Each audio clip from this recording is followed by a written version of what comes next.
Hello, my name is Nan Wilson. My project partner Catherine and I decided to address a critical issue that affects the future of agriculture, the environment, human health, and animal welfare. The topic is concentrated animal feeding operations, or CAFOs. These are industrial facilities that have transformed farming into a system driven by efficiency and profit at the expense of sustainability and ethics. We're going to look at what CAFOs are, why they're problematic, and how we can address these challenges. So, what's the problem? CAFOs are industrial facilities designed to maximize meat, dairy, and egg production by confining thousands of animals into small spaces. These operations typically focus on one fast growing breed of animal, which is grain fed from grain shipped from regions other than where the animals are grown. The Environmental Protection Agency defines CAFOs based on the number and type of animals housed. For example, a minimum of 700 dairy cows, a minimum of 1,000 beef cattle, a minimum of 2,500 hogs over 55 pounds, and depending on the kind of manure, either a minimum of 30,000 or 125,000 broiler chickens. This is a lot. So, why is mega concentration a problem? There is a wide range of negative impacts from this. Environmental pollution, nitrogen and pathogens from manure seep into waterways, contaminating drinking water supplies, not only for the animals, but for humans. Ammonia volatilization from manure also contributes to air pollution. The foul odors that come from these facilities can be overwhelming for nearby communities, reducing the quality of life for the residents. Property values near CAFOs are often lowered because of their environmental and aesthetic impacts. Antibiotic resistant. Preventative use of antibiotics in animals has contributed to the global rise in antibiotic resistant bacteria, posing serious health risks not only for the animals, but for humans. And finally, externalized costs are a problem. The environmental harm caused by CAFOs is not reflected in the price consumers pay for meat, nor are subsidies for grain production factored into the true cost of these operations. So, the root problem of why CAFOs exist and are a problem, the root issue is the cheap feed that is actually enabled by federal government subsidies for commodity crops like corn. Corn subsidies allow farmers to sell grain below the cost of producing it, creating an oversupply that drives down prices for livestock feed. The system benefits large corporations primarily that dominate livestock processing markets through vertical integration. 88% of poultry and eggs are controlled by a few companies under grower contracts. Tyson. 61% of hog production operates similarly under corporate control. 86% of cattle sold in the U.S. are raised on feedlots. Most of these are large-scale family farms.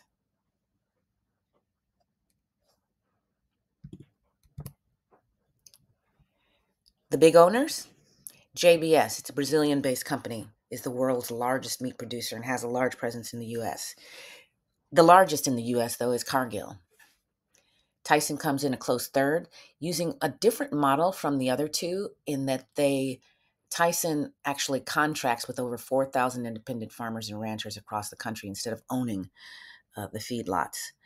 And those 4,000 independent farmers and ranchers are mostly made up of operations that are CAFOs. These corporations essentially rule over agricultural markets and policies, making it very hard to challenge their dominance. Where are they located? Of course, CAFOs are primarily located in rural areas across the United States. Interestingly, large cattle farms are concentrated in the northern plains and western regions, and then the smaller scale farms tend to be found in the southeast and southern plains.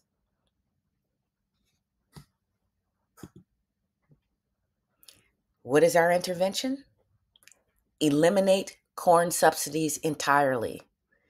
It's a policy change that would fundamentally alter how livestock farming operates in this country.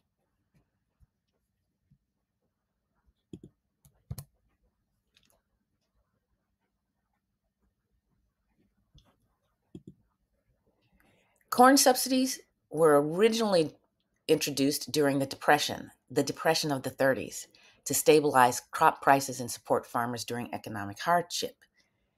They were never taken away, although efforts have been made. And today they are part of programs like the part of agricultural risk coverage, also known as ARC, and the price loss coverage, PLC, that are funded through the Farm Bill. By keeping feed prices artificially low, these subsidies enable factory farms to produce meat cheaply, encouraging consumers to buy more cheap meat. Eliminating subsidies would do many things. Focusing on CAFOs, they would make land available for food crops instead of commodity grains. Only 2% of U.S. farmland is used for specialty crops, otherwise known as food crops, compared to 59% for commodity crops. Eliminating corn subsidies would reduce reliance on large-scale feedlots that require massive amounts of subsidized grain. Eliminating subsidies would encourage operational changes in livestock production that would increase food system sustainability.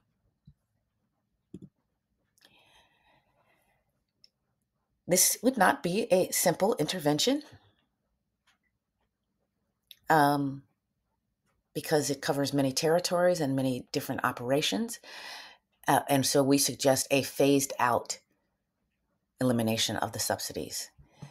Before operational steps, first and foremost important is public campaigns that educate farmers, politicians, and consumers about the impact corn subsidies have had on livestock production and what will be gained by the elimination of these subsidies. So, first operational step, gradually phase out the ARC and PLC corn subsidies over 5 years, beginning by reducing the maximum payouts immediately from $125,000 to $50,000. This essentially takes mega farms out of the equation. Step number 2 is institute revenue-based crop insurance focused on the non-mega producers. Crop insurance accounts for 80% of the commodity support spending.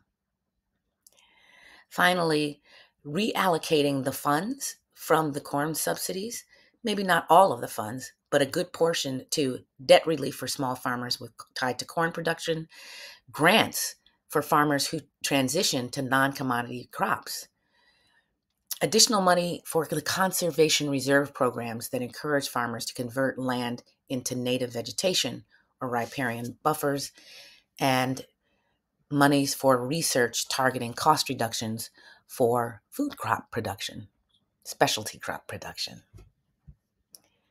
There are roadblocks. The biggest: livestock producers and large corporations have strong political lobbies supporting corn subsidy, thereby opposing the elimination.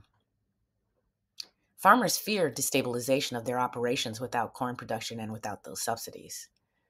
Consumers will be concerned about the rising cost of food and feel threatened in terms of affordability and even basic food security, because the American diet has historically included a significant amount of animal protein. Of course, we want to account for any unintended consequences, or at least look at them. Some that we thought of are a reduced consumption of animal protein due to higher meat prices. The cost of a Big Mac will at least double. Volatility in global grain markets as U.S. exports decline because it won't be so cost efficient to raise corn, and the U.S. is the largest exporter of corn in the world.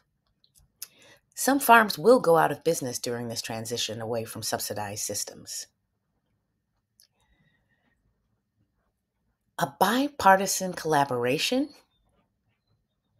that is totally possible because those on the left know that corn subsidies primarily support large business. Those on the right want to reduce the budget. So the bipartisan collaboration is very possible and could mitigate many of the political risks associated with this intervention. There are viable alternatives to CAFO systems, such as pasture-raised livestock or integrated crop livestock farming practices like silvopasture, forest grazing, agroforestry. While eliminating CAFOs will require heavy policy changes, it will improve environmental quality, human health outcomes, food system sustainability, and contribute to a more diversified agricultural economy. The time is long overdue for bold action. Thank you.